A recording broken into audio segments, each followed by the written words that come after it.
गौतम बुद्ध के जीवन और उपदेशों से जुड़ी कई प्रेरणादायक कथाएं हैं। ये कहानियां हमें जीवन के महत्वपूर्ण पहलुओं जैसे करुणा, संतोष, अहंकार का त्याग और आत्मज्ञान का मार्ग सिखाती हैं। यहाँ कुछ प्रमुख कथाएं दी गई हैं।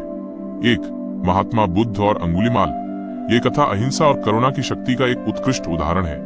अंगुलीमाल एक क्रूर डाकू था जो लोगों को मारकर उनकी उंगलियां काट लेता था और उनकी माला बनाकर पहनता था। पूरे राज्य में उसका आतंक फैला हुआ था। जब बुद्ध उस जंगल से गुजर रहे थे तो लोग उन्हें सावधान कर रहे थे, लेकिन बुद्ध बिना किसी डर के आगे बढ़े। अंगुलीमाल ने उन्हें रोकने की कोशिश की और चिल्लाया, रुक जाओ। बुद्ध ने शांत भाव से कहा, मैं तो कब का रुक गया, अब तुम कब रुकोगे? अंगुलीमाल इस बात का गहरा अर्थ नहीं समझ पाया और पूछा, तुम तो चल रहे हो, फिर रुकने की बात क्यों करते हो? बुद्ध ने समझाया, मैं अपने मन की बुराइयों और हिंसा से रुक गया हूँ, लेकिन तुम अब भी वही कर रहे हो। बुद्ध के इन शब्दों से अंगुलीमाल के हृदय पर गहरा प्रभाव पड़ा। उसे अपने कुकर्मों का एहसास हुआ और उसने हिंसा का मार्ग छोड़कर बुद्ध का शिष्य बन गया। 2. गौतम बुद्ध और किसान। ये कहानी संतोष और अहंकार के त्याग पर आधारित है। एक बार बुद्ध एक गांव में भिक्षाटन कर रहे थे। एक अहंकारी और धनी किसान ने उन्हें देखकर कहा, मैं खेत जोतता हूँ, फसल उगाता हूँ और खाता हूँ। तुम तो कोई काम नहीं करते और दूसरों के पैसों पर जीते हो, तुम्हें शर्म आनी चाहिए। बुद्ध ने शांत भाव से उत्तर दिया, तुम सही कहते हो, लेकिन मैं भी एक किसान हूँ।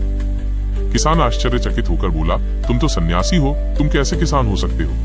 बुद्ध ने कहा, मैं अपने मन के खेत में श्रद्धा का बीज बोता हूँ, तपस्या का हल चलाता हूँ और सत्य को खाद के रूप में डालता हूँ। इस तरह मैं अपने मन के खेतों से अहिंसा की फसल उगाता हूँ। ये फसल मुझे जन्म मरण के दुखों से मुक्ति दिलाती है। इस काम में मुझे कोई अहंकार नहीं होता।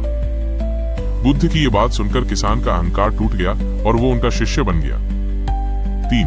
बुद्ध और महिला जिसके बच्चे की मृत्यु हो गई थी। ये कथा मृत्यु की वास्तविकता को स्वीकार करने और अटूट दुख को दूर करने के बारे में है। एक महिला अपने मरे हुए बच्चे को लेकर रोती हुई बुद्ध के पास आई और बोली, हे भगवान, मेरे बच्चे को फिर से जीवित कर दीजिए। बुद्ध ने उस महिला से कहा, मैं तुम्हारे बच्चे को जीवित कर सकता हूँ, लेकिन इसके लिए तुम्हें एक काम करना होगा।